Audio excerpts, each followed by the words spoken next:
All right, we're going to kick things off. Before I get started introducing our guest, today's event is jointly sponsored by the Wilson Center and the National Bureau for Asian Research, and I will turn it over to NBR's capable staff, Sonia Luthra.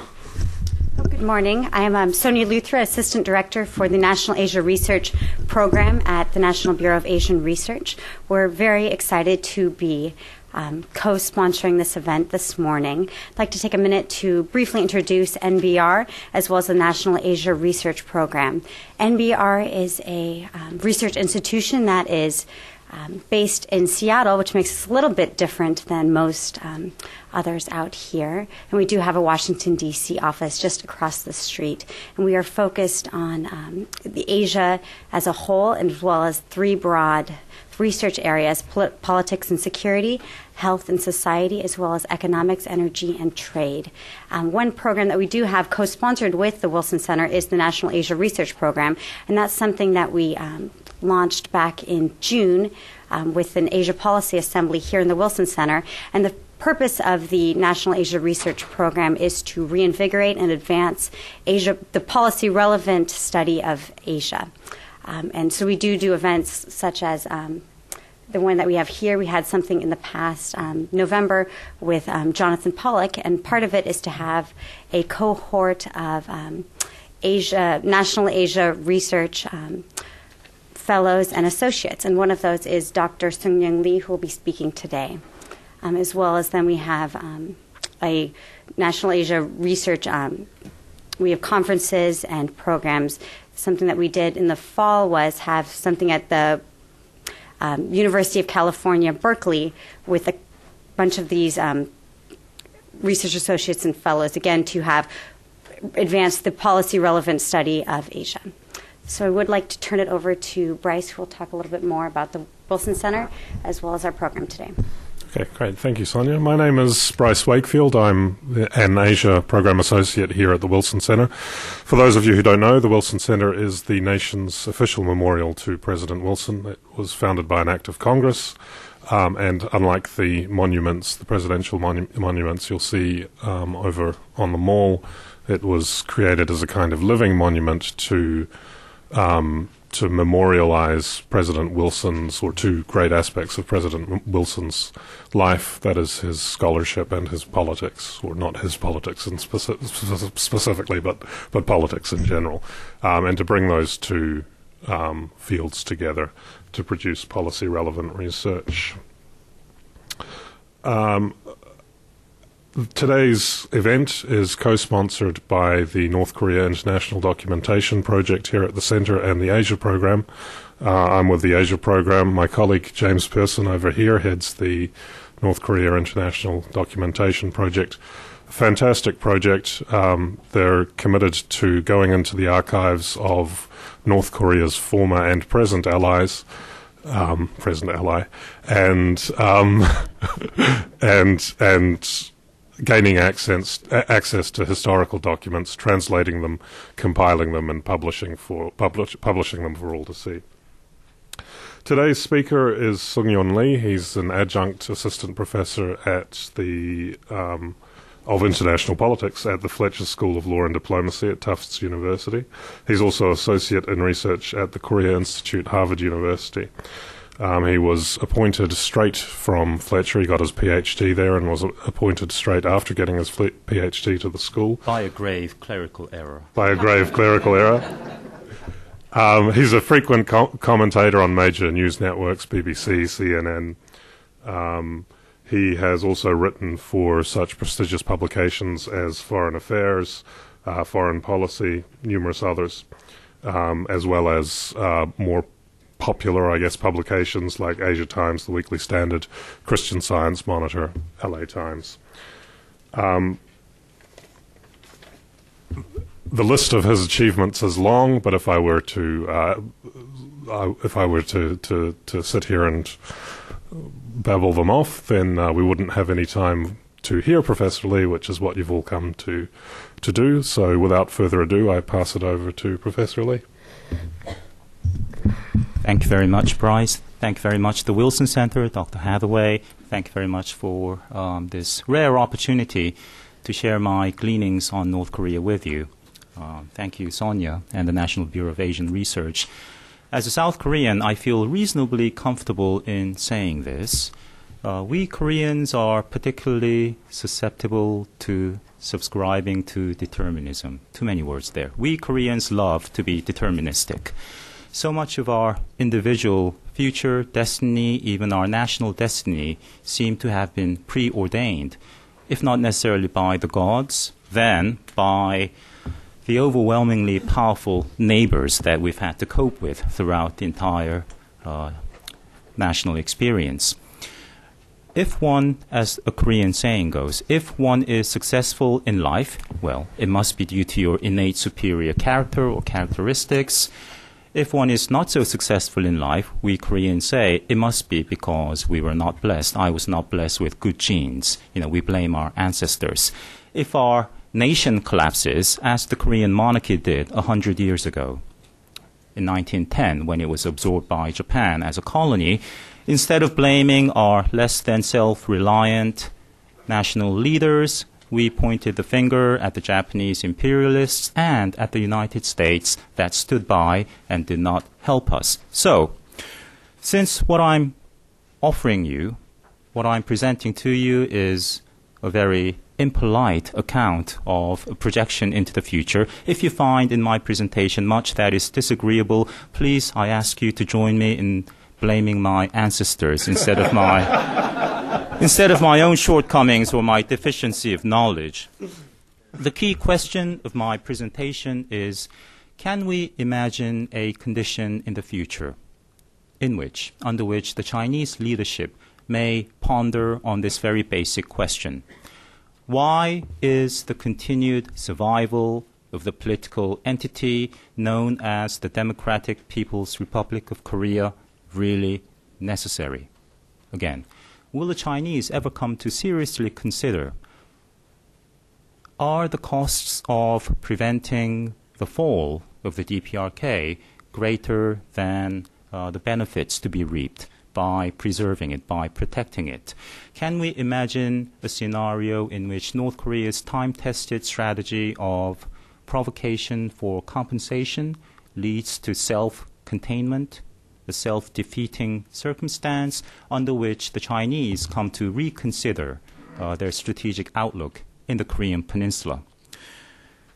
This is related to the question of which of the two Koreas, the DPRK or the ROK, is the better, the more productive partner for China in the decades to come. Now, in academia, we've long come to bristle against all kinds of determinism, cultural determinism, for instance, that was quite popular 100 years ago, say even 60 years ago. The notion that the innate superiority of a culture, whether it's based in the Protestant ethic or the Confucian ethic, explains much of our national success. We've thoroughly dismissed that kind of determinism, other kinds of determinism as well, even geographic or demographic determinism. At the same time, I think we are still susceptible to believing in status quo determinism. The notion that China will always choose to protect and defend North Korea. Much of this view is based in history, of course, what happened a little over 60 years ago during the Korean War, and, of course, an accurate reading of China's strategic interests in the Korean peninsula, very much in place even today. But I think the rise and fall of states, both big and small, this is a fundamental fact of history. Throughout the course of human existence, we've seen states disappear, fade away, even the biggest ones, even empires. So maybe it takes a leap of faith, an intellectual leap, to imagine a future in which the DPRK does not exist. And of course, my premise is provocative. It's projecting into the future. In some ways, it's a bit fantastic, unrealistic, perhaps you might say. But compared to other unrealistic presumptions that we engage in when it comes to North Korea, for instance, will the North Korean regime ever denuclearize itself? Will the North Korean regime embark on a policy of economic reform and opening? Key questions we've grappled with over the past 20 years.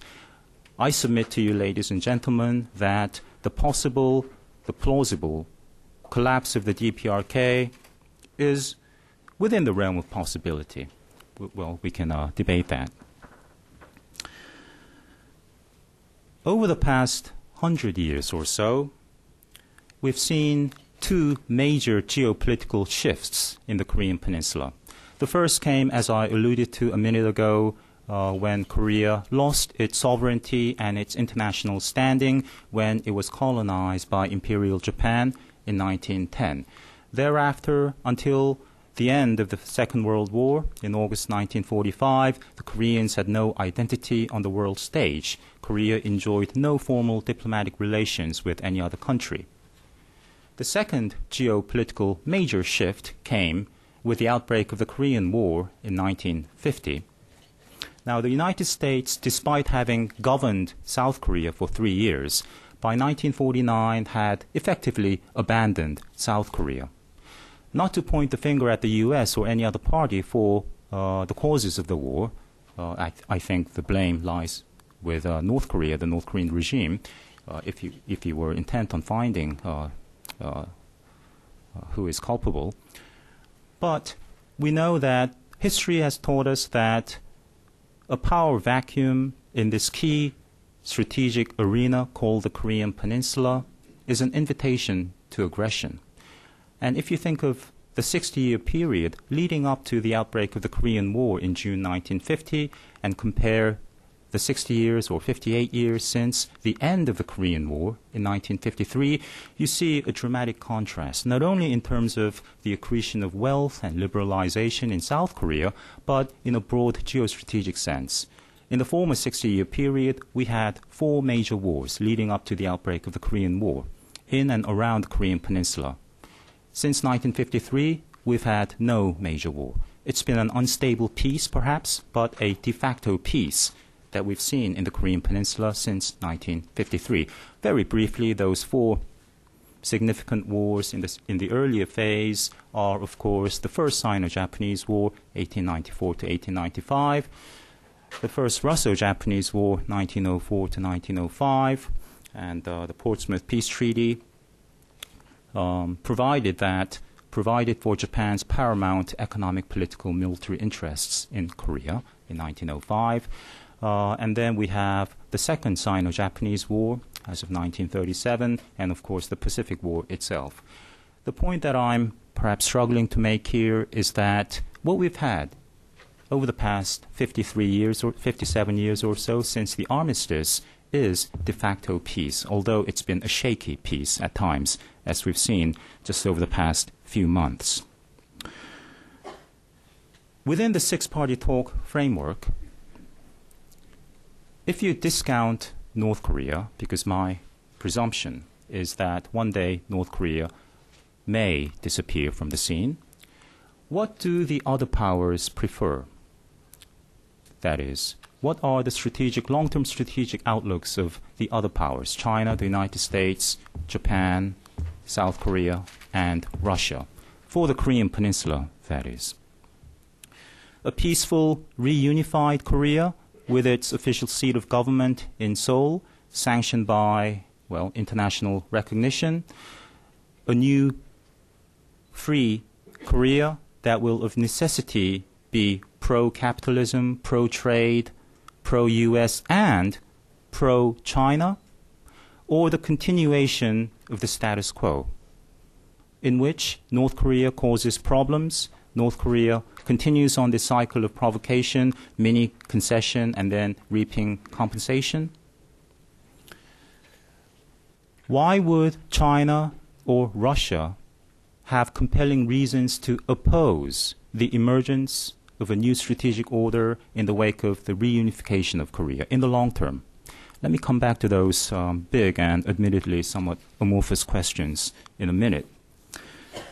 Historically, allow me to state the obvious. Historically, China has always had intense interests in the Korean Peninsula. Over the past 2 millennia, the Korean Peninsula has served China as a buffer zone, as a cultural satellite, and the bloodiest of battlegrounds. This is a fact, of course. Historical Chinese attitudes toward Korea have been lofty, patronizing. The Chinese have viewed Korea as one of many peripheral zones, peripheral states, and even contemporary Korean Chinese attitudes toward Korea, according to some of my fellow Koreans, exhibit such patronizing, such condescending view. And in dealing with South Korea over the past several years on issues like the repatriation, the forcible repatriation of North Korean refugees in China, or territorial dispute, fishing, and so forth, China has been quite aggressive in confronting South Korea. We know that China has always viewed Korea as, in the context of stability, stability of its Northeast Asian frontier, but also in terms of the protection, continued protection of its historical and cultural ties, strategic interests in and around the Korean Peninsula. So yes, Korea is vital to China's national interest. And as an example, of course, there was once upon a time a big war. A war which saw Chinese troops cross the Yalu River. A truly international war in which the Chinese engaged other foreign belligerents, a war in which the major foreign belligerents were not the Koreans themselves, but other bigger powers, a war in which the Koreans themselves had no operational command, a war in which the two principal larger foreign powers conducted peace negotiations, or truce negotiations, a war which left the Korean Peninsula devastated, a high proportion of the Koreans dead, a war which ended without victory, without a formal surrender, without victory parades. Of course, ladies and gentlemen, I am referring to a war that took place 400 years ago, Hideyoshi's invasion, so-called, the Korea-Japan War. The striking parallel between that war and the Korean War, well, there are many parallels. And of course, this is an example of China's compelling interests to protect its buffer zone in the Korean Peninsula. So we know that Korea is a vital national interest to China, always has been. The question then becomes, is the DPRK also a vital national interest to China? I would say not necessarily. Since 1945, since the partition of the Korean Peninsula, China has taken advantage of the status quo, this two-state formulation in the Korean Peninsula, the division of Korea as a buffer for safeguarding its geostrategic interests, and also as a lever for other political issues, including the question of Taiwan. This is no secret, of course. And yes, the Chinese paid a huge price in the Korean War, casualties amounting to, by many estimates, over 900,000. One often hears that the ROK-US relationship is one forged in blood. It's a blood alliance, 혈맹 in Korean. The same is true, of course, for that relationship between Pyongyang and Beijing. This is a fact, yes. However, in my view, developments over the past couple of years in North Korea suggest that the Chinese may begin to reconsider, recalculate their interests in the Korean Peninsula. Developments such as the North Korean leader suffering a stroke, as he did in August 2008,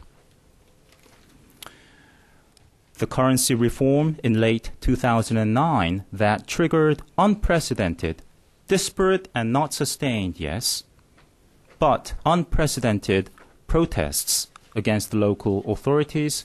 We've never seen such a thing before in North Korea. And of course, as we saw last year, this rushed, accelerated attempt to hand over power to one of his sons, to Kim Jong-un, who just turned 27 a few days ago, January 8th. These developments suggest that North Korea today may be experiencing, if not an existential crisis, a national threat, the likes of which we've not seen since the dissolution of the Soviet Union some 20 years ago. The ghost of the famine years, the collective memory of the famine years, if you cast these problems going on, long-term systemic problems in North Korea, the fact that you have an ever-increasing number of North Koreans choosing to leave North Korea to hop over the border to resettle in the south. The fact that these North Koreans went through this dire period, this unhappy, difficult period in the mid-1990s, I think the long-term prospects for the North Korean regime are a bit gloomy. The sheer existence of South Korea, an alternate Korean nation which is immeasurably richer and freer, to which tens of thousands, if not hundreds of thousands of your own people would go over. Whether South Korea intends any ill on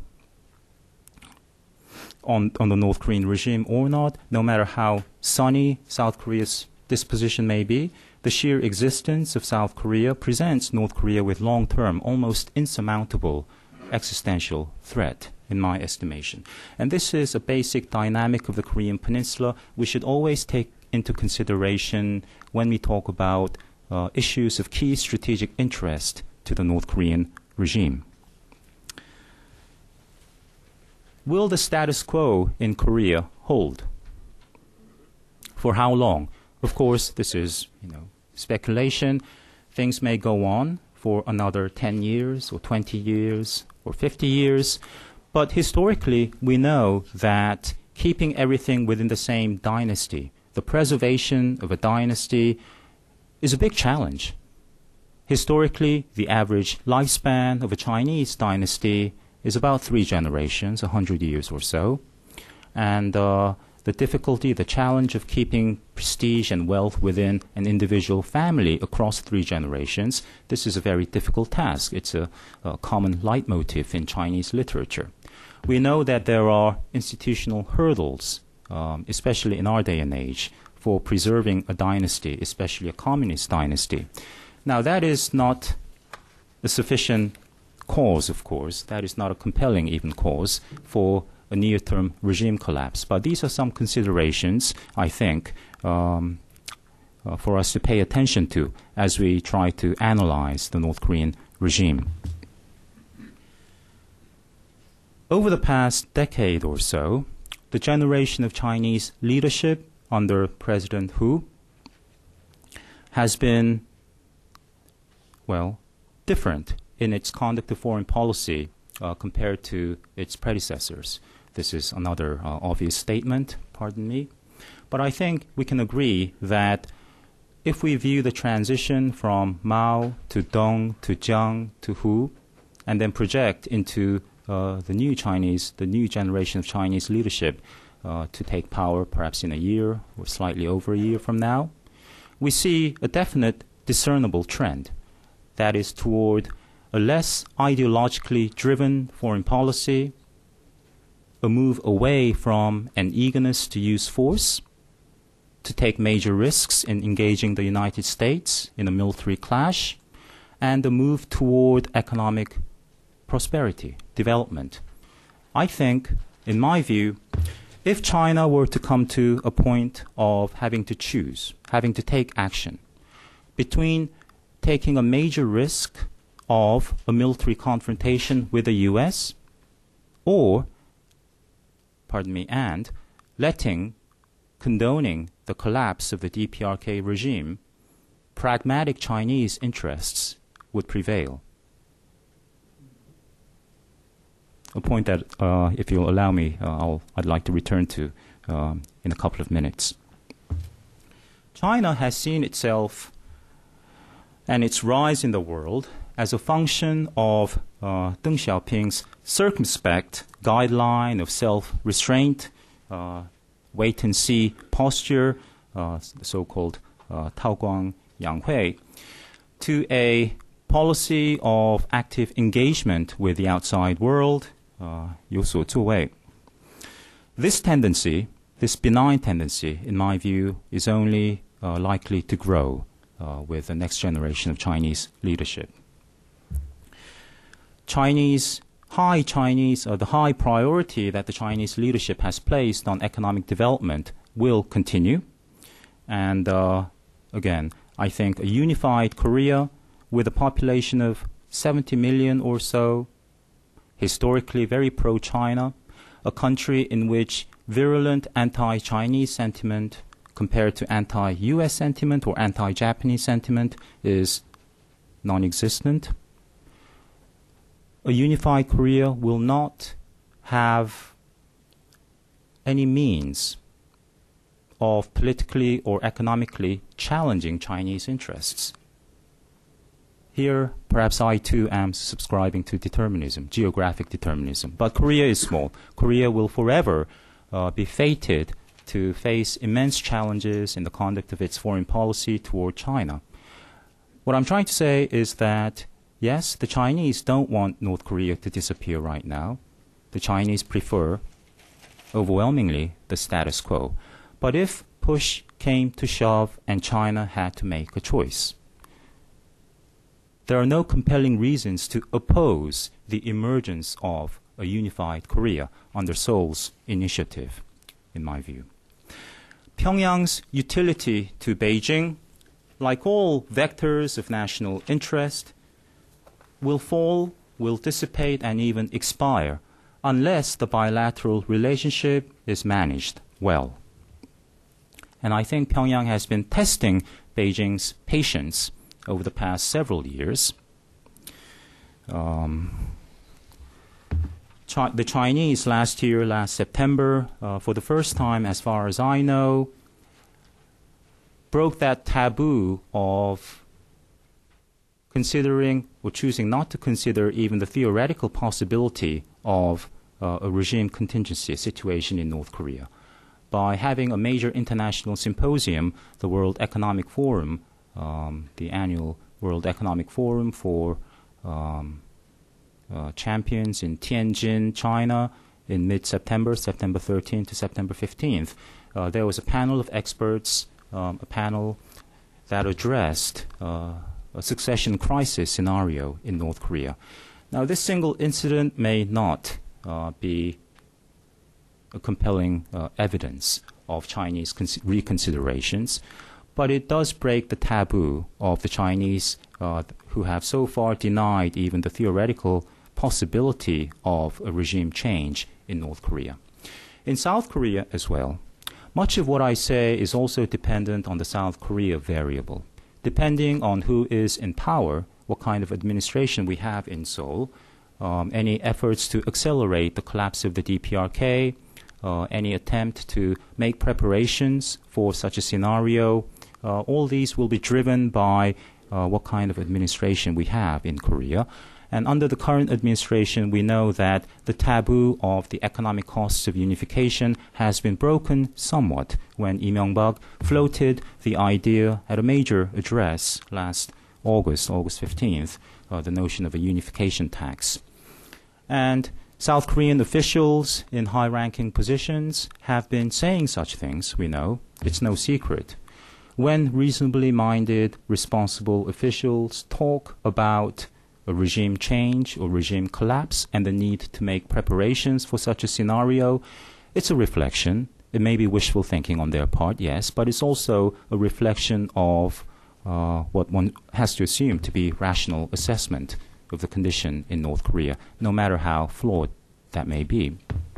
For example, the current National Security Advisor, even just a few days ago, in January, said that North Korea is on a shortcut to regime collapse. He said such things, Chun Young-woo, that is, last year as well to American officials, the U.S. ambassador. Last October, the former South Korean defense minister also said in Washington, with his American counterpart next to him, that we cannot forestall or we cannot ignore the possibility of a contingency situation in North Korea. and the U.S. and the ROK will do everything to prepare for all kinds of situations. Again, these are not smoking gun indications that North Korea is on the verge of collapse, but it is within the realm of possibility. For many years, I've observed that within academia, at least, many North Korea watchers have been very averse to even considering the hypothetical, the possibility of the collapse of the DPRK regime. And as far as I can tell, this resistance stems from what happened or what did not happen in the mid to late 1990s. It's no secret that in the wake of the collapse of the Soviet Union and the Eastern Bloc, the majority of North Korea watchers in government and academia, say 20 years ago, 15 years ago, expected North Korea to disappear. And a curious thing happened since. The fact that the DPRK, despite going through lean times, despite the death of the founding dictator in July 1994, and much speculation that the son would not be up to the task, despite such speculations and unfavorable conditions that North Korea went through, that the DPRK is still very much with us today, has led many academics to draw the conclusion, therefore, the DPRK will never collapse. That, to my mind, is not a logical formulation. The DPRK is an exceptionally well-qualified candidate, in my view, for regime collapse. And again, I want to go back to the fact that South Korea is right there, an alternative, a far more attractive Korea, right next to the DPRK. If there were to be a regime instability situation, the United States will have a strong national interest in going into North Korea to secure, to account for WMD. This will be even a compelling U.S. interest, and this raises certain challenges, of course. The Chinese will also have a high interest in sending troops to restore order. And when you consider the fact that in the northern provinces of North Korea, in Chagang province, Yangon province, with their rugged terrain, there are a number of North Korean military facilities. Within just 25 miles of China, Jian, in Ganggae, North Korea, we have what we know to be the biggest North Korean military production facility, the Ganggae plant, number 26, which makes all kinds of weapons, torpedoes, missiles, rockets, landmines, and so forth. Herein lies a possibility of a military confrontation between the Chinese and the U.S. troops. Any American military operation in northern Korea will be accompanied by, will be sanctioned by the ROK for various reasons, in my view. I think keeping an open and direct line of communication between the U.S. and China is essential to avoiding any kind of miscalculation, and if we were to have sort of an ad hoc contingency planning without such a direct line of communication between the two big countries, we may see a repeat of what happened 60 years ago during the Korean War, of course. The situation was very different, but in my view, the Chinese strategic interests in Korea today are drastically different from those 60 years ago. And China, again, will choose pragmatic, long-term, continued economic development over confronting the United States, over a prize of only secondary importance, that is, the prevention of the collapse of the DPRK.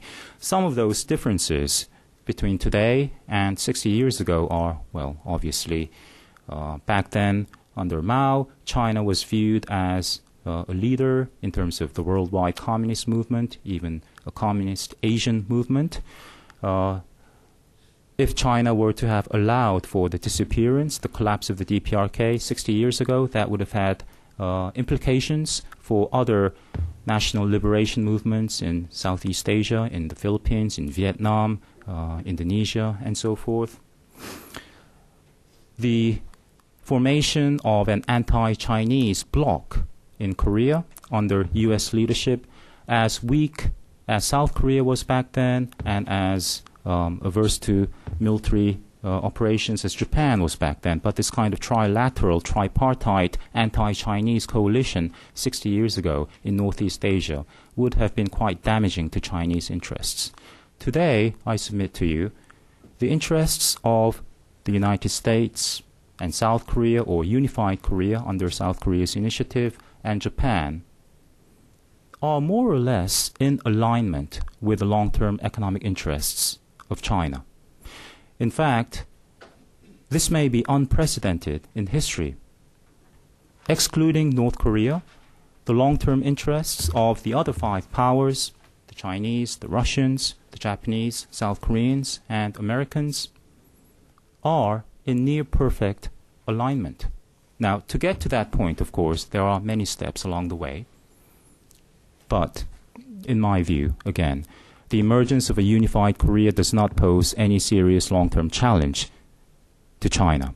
And on the economic ledger, on the balance sheet, which of the two Koreas is the better partner for China in terms of long-term security and economic prosperity?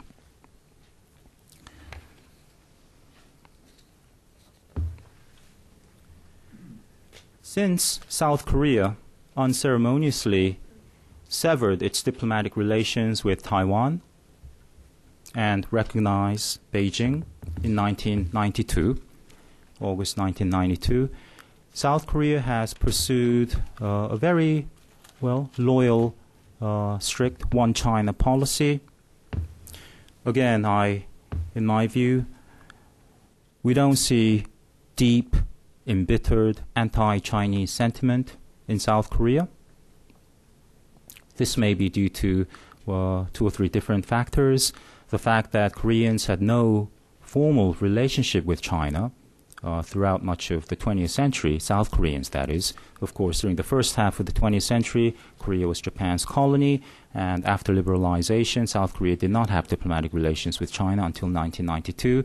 This absence of direct encounter perhaps lends itself to enchantment.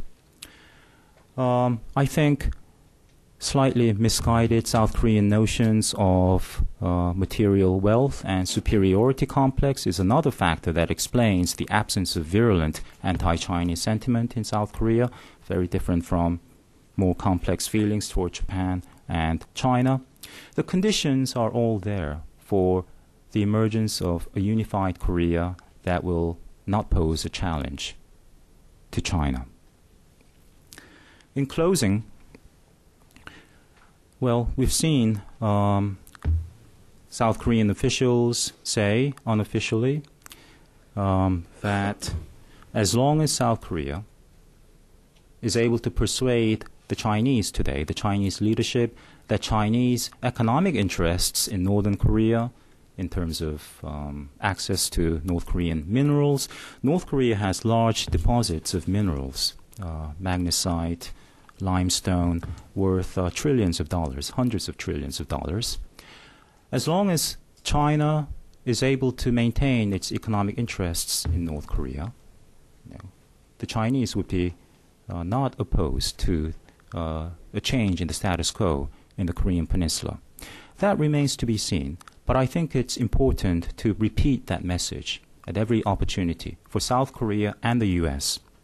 to try to engage the Chinese. The Chinese are, of course, not willing to openly discuss a regime change scenario or post-DPRK joint military operations with the U.S. But there are some creative ways of broaching the subject through NGOs or academic discussions, through hypothetical situations of national calamities. What if we have a natural disaster in North Korea? What would you do? And so forth. The more we discuss such an issue, the less a taboo it will become, I think.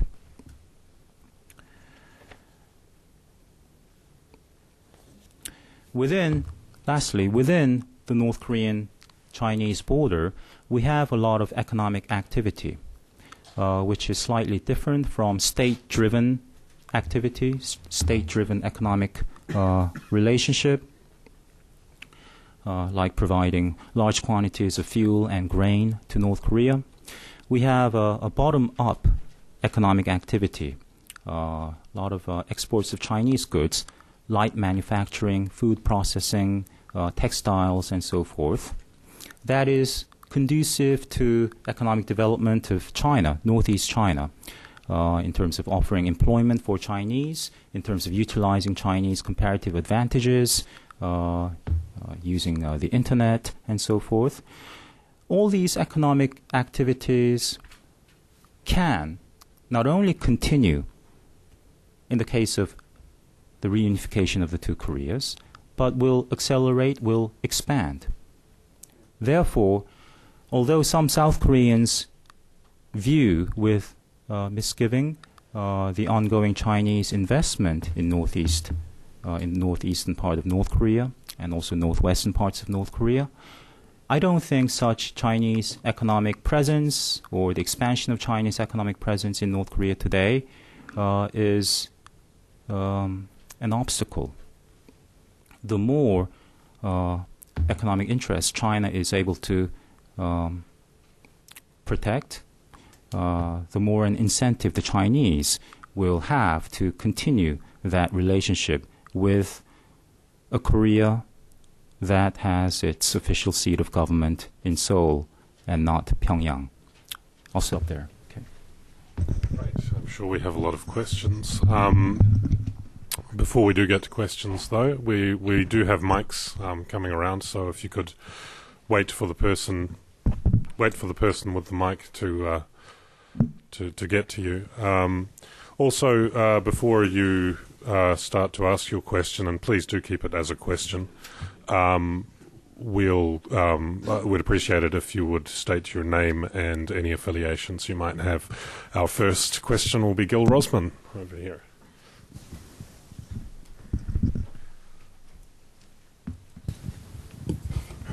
I'm Gil Rosman of Princeton and the Woodrow Wilson Center, and I'd like to know what Chinese evidence you have. I mean, this is a talk primarily about how China will react, and many of your arguments are really arguments commonplace in the 1990s, that this was the logic that China should accept. So they're not new arguments, but it seems to me all the evidence from China has gone in the opposite direction of late. What they've been writing about North Korea, if you look at their articles over the last couple of years, very different from even 3-4 years ago. If you look at their logic about international relations and what they're saying about the kind of international order and regional order, it doesn't support, I think, your point of view. If you look at their power struggle and the signs of who's been gaining and who's not, there's not real evidence for this. So where is the evidence, as opposed to the sort of the deductive reasoning for why China is going to behave in this fashion? I'm afraid my answer is there is no evidence. But my main argument is not that we have such a preponderance of evidence or indications coming out of China, but the fact that if there were to be events, developments beyond Chinese control or nearly beyond Chinese control, what would China do? Pay a huge price? Even risk a military confrontation with the U.S.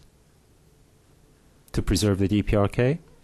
I guess, admittedly, what I'm saying is a bit fantastical. But again, so much of our assessment of North Korea is based on speculation.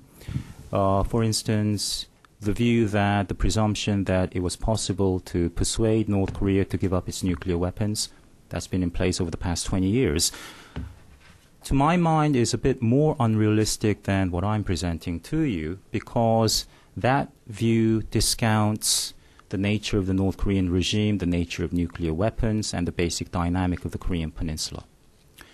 My presentation is based on a hypothetical situation that has not taken place and may not take place. But the reason that I feel that this is an important subject, very different from hypothetical discussions of the possible collapse of New Zealand or Japan or the United States. If I were to give a talk on that, you would not be here. You'd be making your way for the exits. It's within the realm of possibility that events would lead up to such a regime instability case scenario. Down the back here. Glenn Beyer with Washington International Trade Advisors. Do you perceive a shift in power in China from the party to the PLA? And if that is the case, could that increase the possibility of a military conflict between the U.S. and China in the event of the collapse of the DPRK and the U.S. looking for WMD in North Korea? My honest answer is I don't know. I know a lot of people feel that way. But I've always been slightly skeptical of the notion of especially communist regimes like China or North Korea playing sort of a good cop, bad cop game. The notion of an intense conflict, different camps opposed to each other within such a totalitarian or communist system. I think oftentimes we apply our own standards in the United States or other countries, freer countries, and read too much into that. A tension between the hawks or doves or the party and the military. I would submit to you that kind of dynamic is not in place in North Korea, and I don't have the evidence for that assessment either. But when I imagine how things may have been or were back in South Korea in the 1960s under authoritarian regimes and the 70s and the 80s, it was not in place. One would not have challenged the executive, the president, on matters of crucial national strategic interest. So, is there tension between, is there absolute accord between the PLA and the party? Of course not. But is there enough tension between the two camps as to change the course of national policy on such key matters? I'm somewhat skeptical of that. Mao Zedong and Kim Il-sung learned this from the Chinese, made sure that the center of power remained in the party. Power remained in the Communist Party, not in the military. And whether that has eroded over time in China, that's certainly open to discussion. But I think when it comes to a crucial decision, the party still holds the key. Bob Hathaway here at the Wilson Center.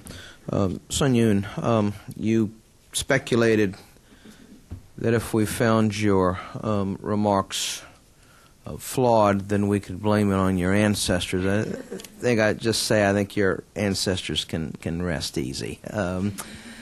I think your point about a bias towards status quo determinism is very well taken.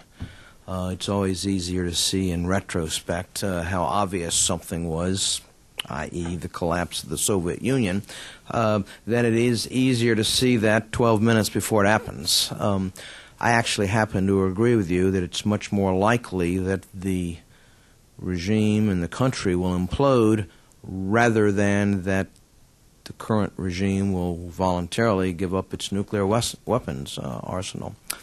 So I think even if in a short run the probability of an implosion is fairly small, you're exactly right. It's still something, given the implications and the consequences, we have to look at. My question really follows on Gil's question, and that I would invite you to speculate about a possible difference between Chinese interests as we define them and Chinese perceptions of their own interests. And here, indeed, I would perhaps take a bit of issue with what you said about being no evidence. I think there is evidence about Chinese perceptions.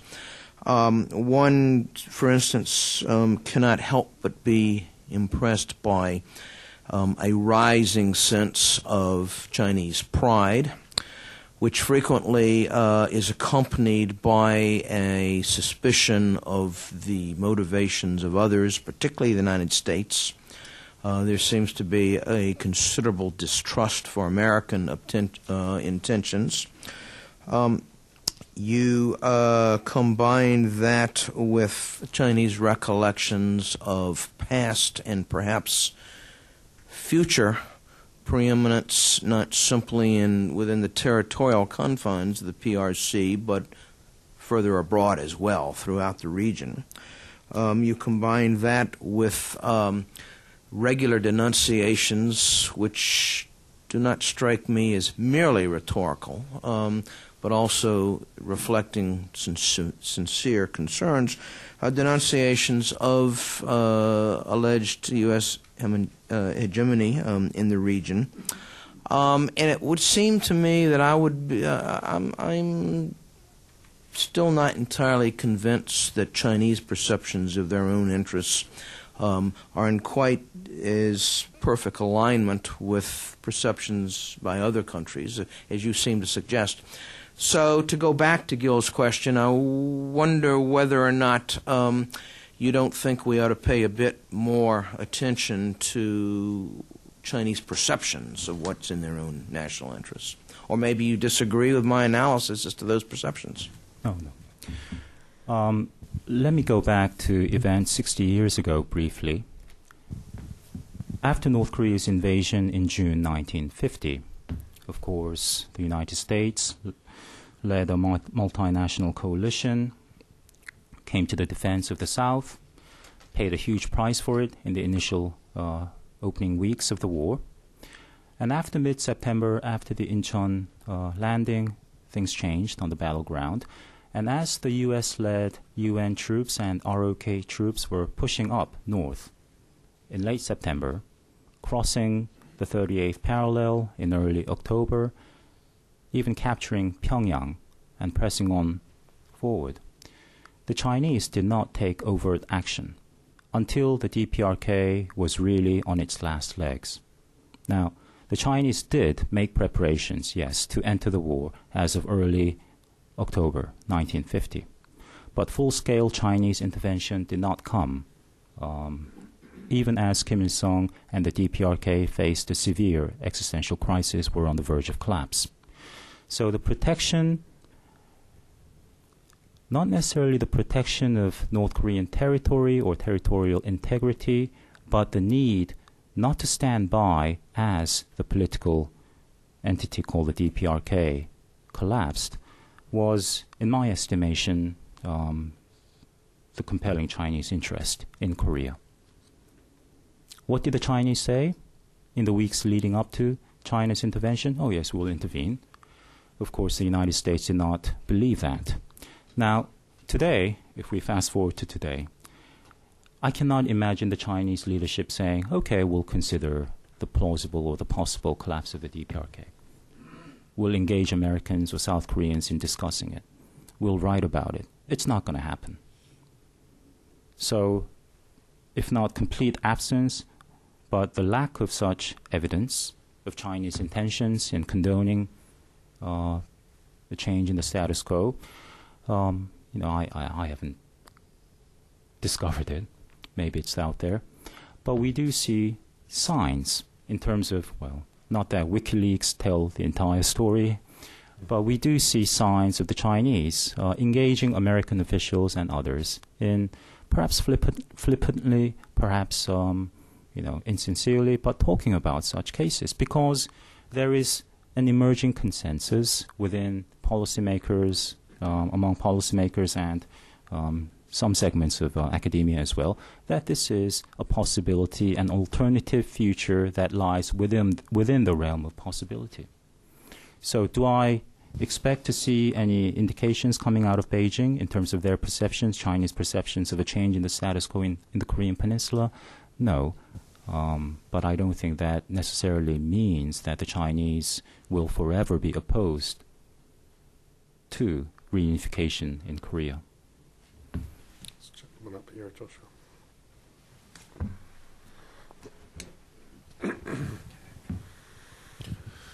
Thank you very much. I'm Joe Winder, past president of the Korea Economic Institute. Thank you for your comments, Dr. Lee. I wondered if you would talk a little bit more about different alternatives of change in North Korea. Clearly, there's a wide spectrum between the current dynasty in North Korea and reunification with South Korea at the head. And there's talks of warlordism, there's talks of all kinds of things that could go on in North Korea, short of total collapse to the extent that it would lead to reunification. Could you talk about those options a little bit? Thank you. I guess it's useful to draw a distinction between regime change or regime collapse and state collapse. We've seen regime changes even in South Korea with a military coup d'etat or even the student protests in April 1960 leading to Syngman Rhee stepping down. But the state, of course, endured. The fact that we've over the years seen virtually no indication of an imminent regime instability situation in North Korea, let me try to rephrase that. The fact that we haven't seen indications of an imminent coup d'etat or insurrection rebellion in North Korea tells on one fundamental important level that North Korea will continue to persist as it is without such problems. But on one perhaps smaller level also suggests that if such an event were to take place, which is a big if, I understand, but if we were to have a rebellion or a challenge to the status quo in Pyongyang, the possibility of such events leading to the collapse of the entire system are relatively high, because the coup leaders would effectively be renouncing the entire ideological, systemic founding, the very pillars, the foundations of the North Korean regime built on the cult of personality of the Kim family. And the coup leaders will have a strong incentive in presenting to the North Korean people a better alternative future, which is, of course, tied to economic development. And the best avenue to seek that kind of, to deliver on the economic, on economic grounds would be to align itself with South Korea. It is very plausible that we'll have a different regime, a different leadership under a man not by the name of Kim in the future. But I think if there were to be such a challenge to the regime, whoever is foolhardy or courageous enough to oppose the regime will have a strong incentive to cooperate with South Korea. And that's because South Korea is there. If North Korea were, say, like New Zealand, pardon me, I once said that if North Korea were an isolated country or situated where New Zealand is, we'd have more options in terms of even bombing, and I got an earful from a listener in New Zealand. But if, again, the very basic dynamic in the Korean Peninsula, that we have an ongoing contest for pan-Korean legitimacy. Now, we often don't say such things, even in South Korea. But we have two regimes, each claiming to be the sole legitimate representative government of the entire Korean nation. The fact that this basic dynamic is there, the sheer existence of South Korea, makes North Korea a very different case, different from other unstable societies. Okay, right next to you, Joshua. Good morning. My name is Hong Lim from National Defense University. Question for you, sir, is how do you see any post-unification alliance structure between a unified Korea and the United States, or maybe even a non-alliance or just a neutral Korean peninsula? How will that have an impact on Chinese acquiescence to any sort of managed collapse, or how a post-unified Korea would look like?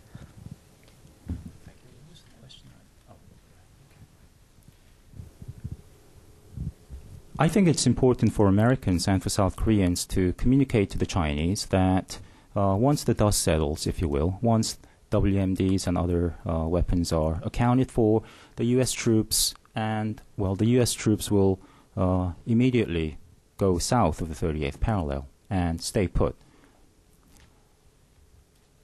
One may, depending on the political situation, from an American perspective, even suggest the complete withdrawal of U.S. troops once we have stability in reunified Korea. That's an option, I think, that Americans will by and by come to consider. It's not likely to happen anytime soon, even if we were to have unification tomorrow, but it's another plausible alternative future. In that event, again, my view is, why would China be opposed to that? Why would the Chinese feel threatened by a reunified Korea that is democratic, capitalist, and pro-China? Right up the front here. Sorry, Joshua.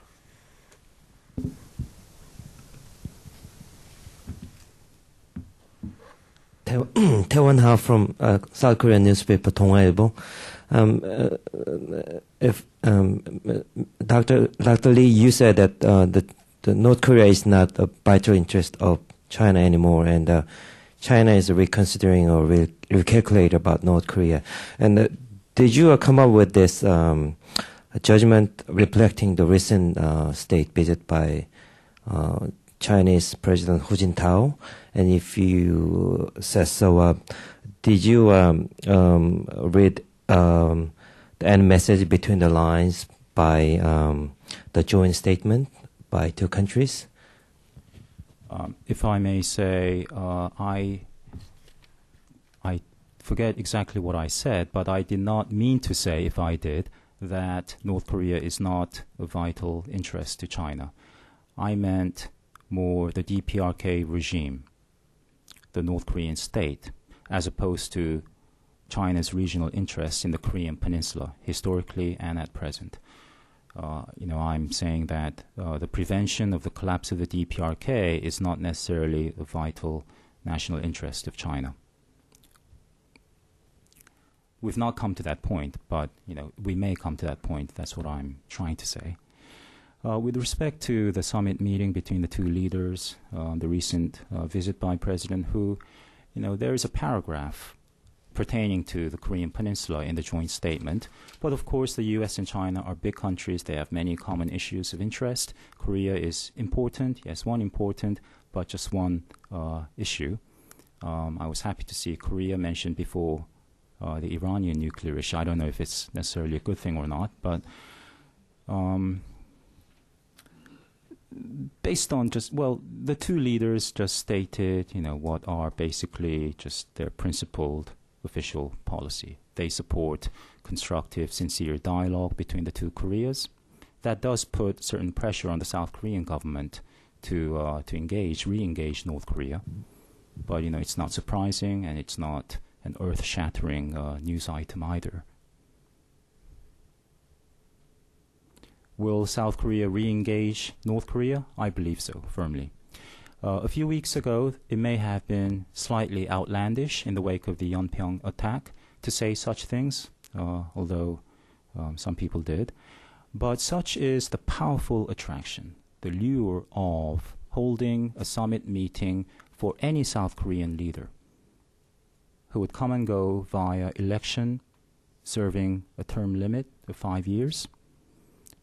Such a dramatic summit meeting, is such a powerful political tool for any Korean leader. This is not any attack on Lee Myung-bak or anyone else, but it's almost bound to happen, I think, before a South Korean leader leaves office. And we know that Lee Myung-bak had been trying to hold a summit with Kim Jong-il, even as of early 2010, leading up to the the attack on the Cheonan, and was not very pleased with the development of the attack on the Cheonan, on the South Korean warship, because that effectively forestalled any such effort to engage the North Korean leader for at least a few months. We needed a decent interval for that to dissipate, for the public opinion to change, and then North Korea did it again, which also follows a certain logic. North Korea was almost bound to resort to such a provocation in late 2010. Some were surprised that North Korea did not do anything while Seoul was holding the G20 summit in November.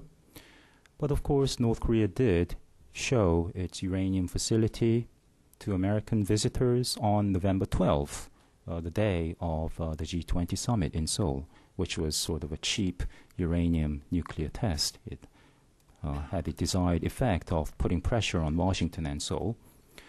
So it makes sense for North Korea to continue down this path of provocation, and after it makes a mini concession, the South Korean government, I expect it to try to re-engage North Korea.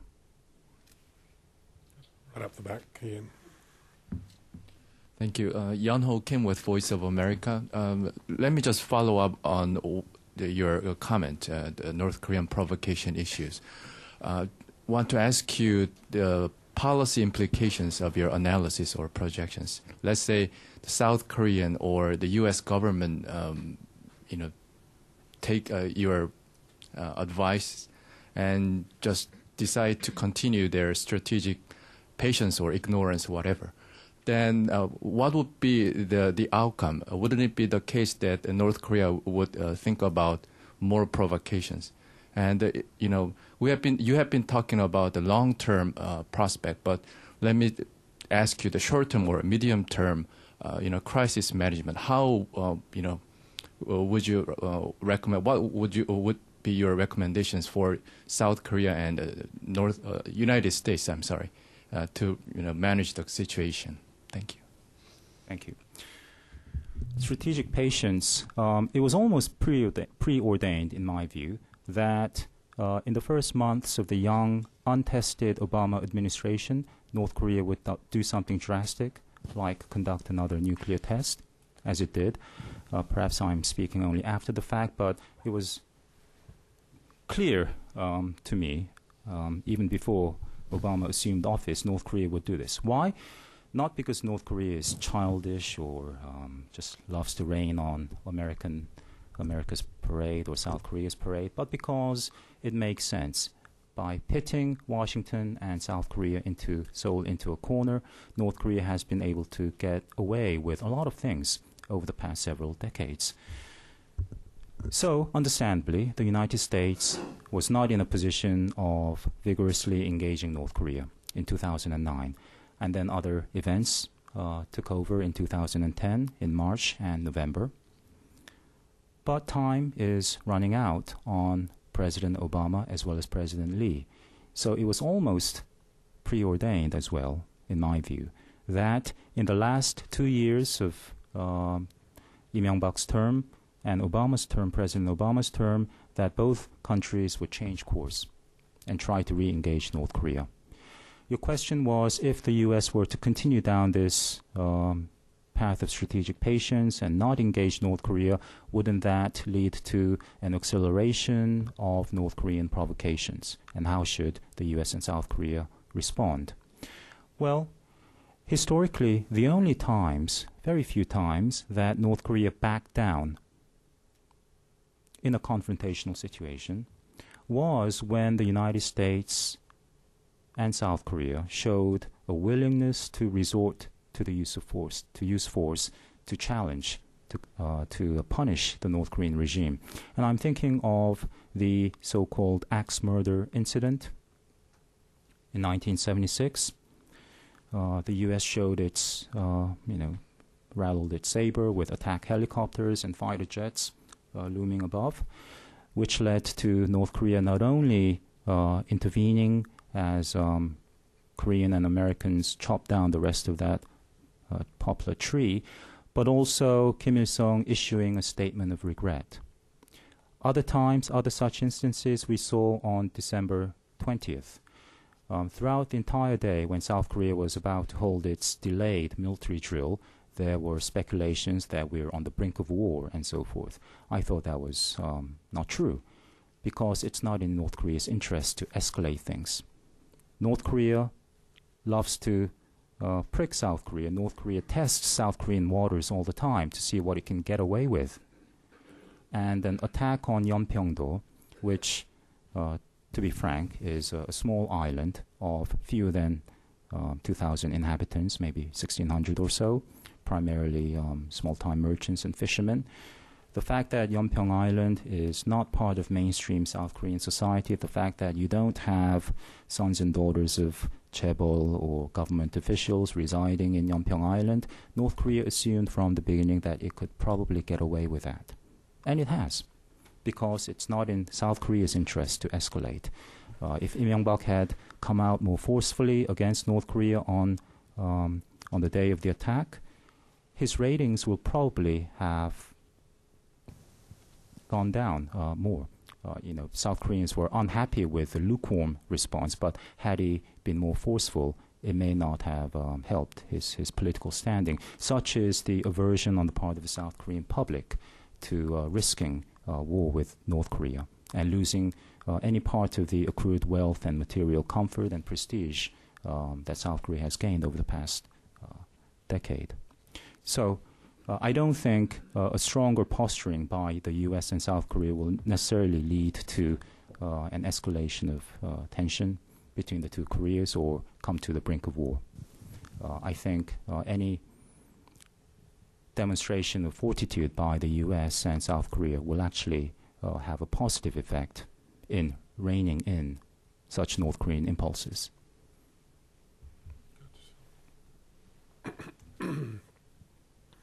I'm Siwon Byun with the Asia Foundation. I have a question again related to alternative scenarios in North Korea for change in North Korea. You seem to emphasize or heavily assume a process of South Korean-led unification through eventual collapse of North Korea. And my question is, what do you think are the prospects of a Chinese-led reform and opening in North Korea, since this is the one area where the United States, China, and South Korea seem to converge?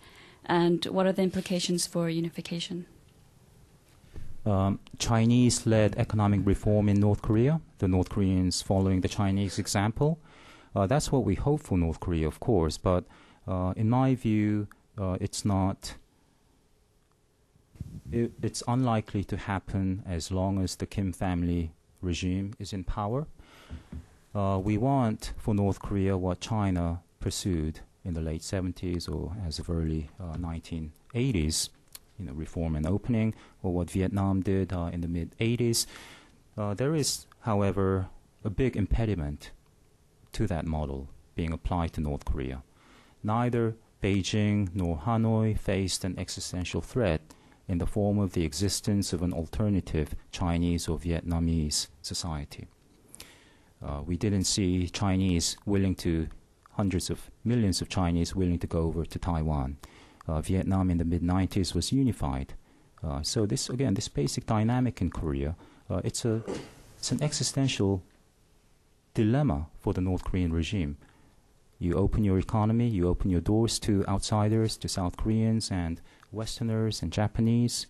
That is bound to dilute your iron grip on the population, your ability to control the population.